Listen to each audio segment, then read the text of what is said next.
क्या आप भी 11th में साइंस लेने वाले हो? 90% बच्चे यही गलती करते हैं और बाद में पछताते हैं।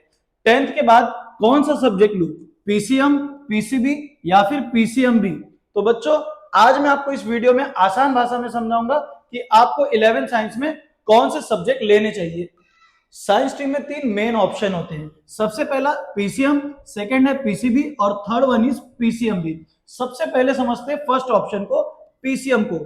पीसीएम का मतलब होता है फिजिक्स, केमिस्ट्री, मैथमेटिक्स, जो कि 100 मार्क्स के पेपर होते हैं। और याद रखना, इंग्लिश आपका तीनों ग्रुप में कंपलसरी होगा। इंग्लिश आपका तीनों ग्रुप में कंपलसरी होगा, वो भी 100 मार्क्स का।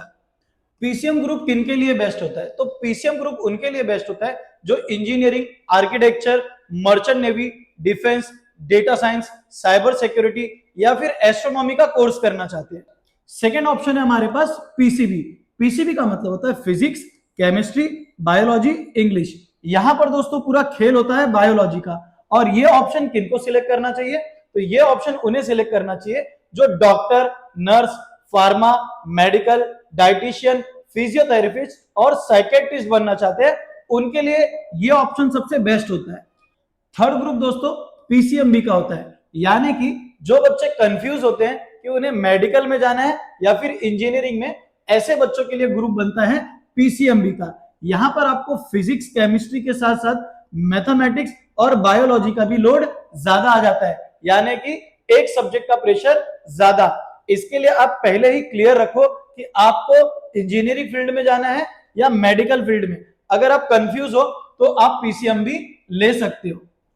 मेन सब्जेक्ट सिलेक्ट करने के बाद 90% बच्चे अक्सर यही गलती करते हैं कि वो जो लैंग्वेजेस, ऑप्शनल सब्जेक्ट या बायोफोकल है, वो गलत सिलेक्ट कर लेते हैं और यहीं से उनका पूरा परसेंट डाउन हो जाता है। तो अब हम समझते हैं कि ऑप्शनल सब्जेक्ट में आपको कौन से सब्जेक्ट लेने चाहिए। सबसे पहला हमारा है बायोफोकल। तो बायोफोकल उन स्टूडेंट्स को लेना चाहिए जिन बच्चों ने पीसीएम ग्रुप को सिलेक्ट किया है, क्योंकि यहां पर आपका 400 मार्क्स का पीसीएम का मेन ग्रुप हो गया और 200 मार्क्स के लिए आप लोग बायोफोकल को सिलेक्ट कर सकते हो। बायोफोकल में मेन होता है थ्योरी प्लस प्रैक्टिकल। तो यहां पर ज्यादा फोकस आपका प्रैक्टिकल पे होता है। जैसे कि आप कंप्यूटर साइंस ले सकते हो, इलेक्ट्रॉनिक ले सकते हो, इलेक्ट्रिकल्स ले सकते हो, सिविल ले सकते हो और मैकेनिकल ले सकते हो। ये एग्जाम नॉर्मली आपके 200 मार्क्स के होते हैं और इसमें कॉलेज वाले आपको अच्छा खासा मार्क्स दे देते हैं, जिससे आपका परसेंट काफी अच्छा इंक्रीज होता है। और अगर आप पीसीबी लेते हो तो मैं आपको बायोफोकल रिकमेंड नहीं करूंगा, क्योंकि ये इंजीनियरिंग की लाइन है। तो पीसीबी वाले बच्चे क्या कर सकते हैं, लैंग्वेजेस में से आपको कंपलसरी किसी भी एक लैंग्वेज को सिलेक्ट करना है। अगर आपको हिंदी और मराठी नहीं जमता है तो आप आईटी सिलेक्ट कर सकते हो। इसमें आपको अच्छे खासे मार्क्स कॉलेज से ही मिल जाते हैं। अगर आपका हिंदी और मराठी स्ट्रांग है तो आप हिंदी और मराठी ले सकते हो। ऑप्शनल सब्जेक्ट में भी आपको एक सिलेक्ट करना ही पड़ेगा, जैसे कि sociology, physiology, psychology, economic, history और ज्योग्राफी।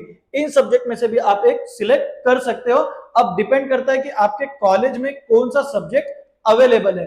इसका मतलब पीसीबी अगर आप लेते हो तो आपका 400 मार्क्स ऊपर हो जाता है। अब आपको एक कंपलसरी लैंग्वेज लेना ही पड़ेगा 100 मार्क्स के लिए, और दूसरा एक ऑप्शनल सब्जेक्ट लेना पड़ेगा 100 मार्क्स के लिए। तो ऐसे आपके 600 मार्क्स हो जाएंगे। पीसीबी ग्रुप वाले बायोफोकल को इग्नोर करना, आप लोग ये सब्जेक्ट मत लेना। और जिन बच्चों ने पीसीएमबी ले लिया है उनके लिए बायोफोकल का ऑप्शन रहता ही नहीं है, वो बायोफोकल नहीं ले सकते, क्योंकि आपने ऑलरेडी पीसीएमबी लेके 500 मार्क्स का एग्जाम तो ऊपर ही लिख दिया। अब आपको सिर्फ एक सब्जेक्ट और लेना है, वो आप लैंग्वेज में से सिलेक्ट कर सकते हो या फिर ऑप्शनल सब्जेक्ट में से कोई एक सब्जेक्ट सिलेक्ट कर सकते हो। इन दोनों में से भी कोई एक सब्जेक्ट आपको लेना पड़ेगा और आपका भी ओवरऑल हो जाएगा 600 मार्क्स का। इन सिंपल वर्ड, अगर आपको इंजीनियरिंग फील्ड में जाना है तो आप पीसीएम ले लो, अगर आपको मेडिकल फील्ड में जाना है तो पीसीबी ले लो, अगर आप कंफ्यूज हो कि आपको क्या करना है तो आप पीसीएम भी ले लो।